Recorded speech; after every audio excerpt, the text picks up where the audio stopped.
Neat పరీక్షల లీకేజీల కారణంగా పలువురు విద్యార్థులు మానసిక ఆవేదనకు గురై ఆత్మహత్యలకు పాల్పడుతున్నారని రామకొండ ఎమ్మెల్యే రాజ్ ఠాకూర్ మక్కాన్ సింగ్ ఆందోళన వ్యక్తం చేశారు. పెద్దపల్లి జిల్లా గోదావరిఖంలోని తన క్యాంపు కాలేజీలో ఏర్పాటు చేసిన మీడియా సమావేశంలో ఆయన మాట్లాడుతూ కేంద్ర ప్రభుత్వ విధానాల వల్ల విద్యా వ్యవస్థ నేడు వ్యాపారంగా మారిందని విమర్శించారు. ఈ పరిస్థితుల కారణంగా వేలాది మంది విద్యార్థులు తీవ్ర ఒత్తిడికి గురవుతున్నారని పేర్కొన్నారు.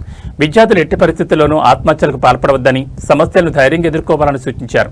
యువతలో ఆత్మవిశ్వాసం పెంపొందించేందుకు కాంగ్రెస్ పార్టీ ఆధ్వర్యంలో ప్రత్యేక కార్యక్రమాలు నిర్వహిస్తామని తెలిపారు.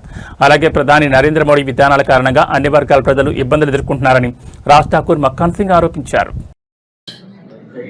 విద్యార్థుల ఛాత్రంకి గోంజ అంటే విద్యార్థుల స్వరం.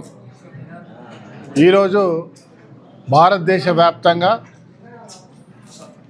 విద్యార్థులు 3,000 మంది అయితే ఆత్మహత్యలు చేసుకున్నారో నీట్ పరీక్షలు లీక్ వల్ల, తర్వాత దేశంలో ఉన్నటువంటి విద్యా వ్యవస్థ భ్రష్టు పట్టడం, అనేక మంది చదువుకున్న విద్యార్థులు రోడ్డుపైకి రావడం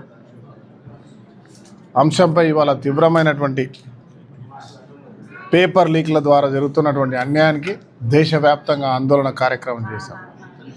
రాజస్థాన్ కోటాలో జరిగినటువంటి ఒక సభలో జోడో యాత్రలో కోట్లాది మందిని కలిసిన రాహుల్ గాంధీ గారు, నిరుద్యోగ యువకులు, ఈరోజు జంజీలు దేశ భవిష్యత్తు అయినటువంటి మన బిడ్డల ఆత్మహత్యల పర్వాన్ని ఆపాలి, మోడీ ప్రభుత్వాన్ని గద్దె దించాలి, రాజకీయాలకు అతీతంగా ప్రతి ఒక్కరు ప్రశ్నించాలని చేస్తున్న పోరాటంలో భాగస్వాములు కావాలని అందరినీ పిలుపునిస్తా ఉన్నాం.